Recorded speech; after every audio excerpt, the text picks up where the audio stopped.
Hello, friends. I'm Rabbi Wolk, Community Chaplain with Jewish Family Service.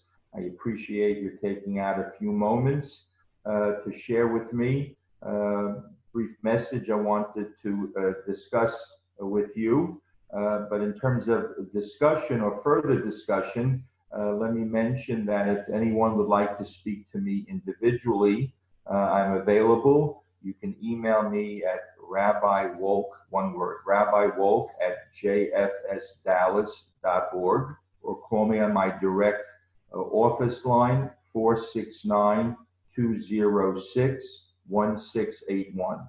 This is, believe it or not, the start of week number 7 that we're in this group situation. We just a couple of weeks ago finished another group's situation, the holiday of Passover. And as I previously mentioned to you, one of the main themes of the holiday is optimism. The holiday that we went from darkness to light, from freedom, from slavery to freedom. I think the holiday's message is that we push away gloom, we emphasize hopefulness and optimism. And I think that's very important for us now. Certainly many people are down in the dumps. We've been like this for close to 2 months. We hope and pray that we'll have a full return to our normal lives. But in the interim, we should take some comfort and solace in the fact that this is a shared experience for all of us. The Torah portion that we read this past Shabbat, we actually read 2 portions. The first called Tazria, which talked about the miracle of birth. And it talked about in the time of the temple, a woman after physically recuperating from childbirth would bring an offering of thanksgiving to the temple, appreciation to God for blessing her with a child. And the Torah goes on to describe the ritual of Brit Milah, ritual of circumcision. These are things that are going on now. You know, unfortunately, every day we see increased numbers in terms of those who have died from the virus. And each soul, each person is so precious. But we should not lose sight of the fact that, thank God, there are births that are going on.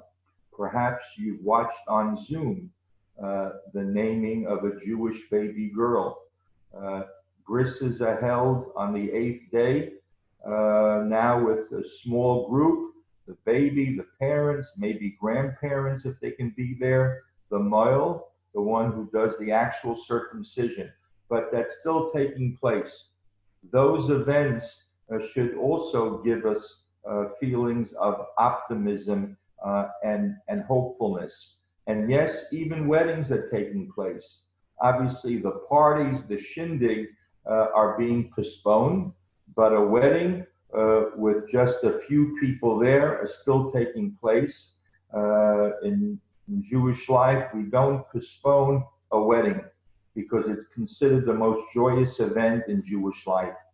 And even though the numbers are tempered, no caterers are involved, no orchestras, nevertheless, we want to continue Jewish life through marriage. So the emphasis, even in life cycle events, even under these terrible circumstances, is one of positivity. This past week, we observed Yom HaShoah, Holocaust Remembrance Day. We recalled the 6 million martyrs, and we recall with great love those who fought against the Nazis in all different situations. This coming week, we observe also 2 modern and very important dates on the calendar. This Tuesday is Yom HaZikaron, Memorial Day for fallen Israeli soldiers, and the day that's also dedicated to remember all those who have been the victims of terrorism, both in Israel and outside of Israel. In Israel, under normal circumstances, Yom HaZikaron, Memorial Day, is a day in which movies are closed, no music is played on the radio, people travel up to cemeteries to visit relatives, spouses, children, parents, friends. This year, those visits won't be done, but the day will be observed in people's homes. That's Tuesday. And then Wednesday, we celebrate Yom HaAtzmaut, Israel Independence Day, the 72nd anniversary of the establishment of the State of Israel. And again, there will be no gatherings, no celebrations, no parades. We'll be celebrating it at home and offering our words of thankfulness to the members of the Israel Defense Forces, our words of thanksgiving to God for giving us a blessing of the State of Israel. A few weeks ago, we said at the end of the Seder, next year in Jerusalem, next year in the rebuilt Jerusalem. For millennia, there were Jews who said it at the end of the Seder, at the end of Yom Kippur. The vast majority of those Jews never saw Jerusalem. For them, it was a fervent prayer, a hope. Thankfully, we live in the era in which we've been blessed with the State of Israel. Many of us, I'm sure, have been on visits to Israel, perhaps have lived in Israel for certain lengths of time.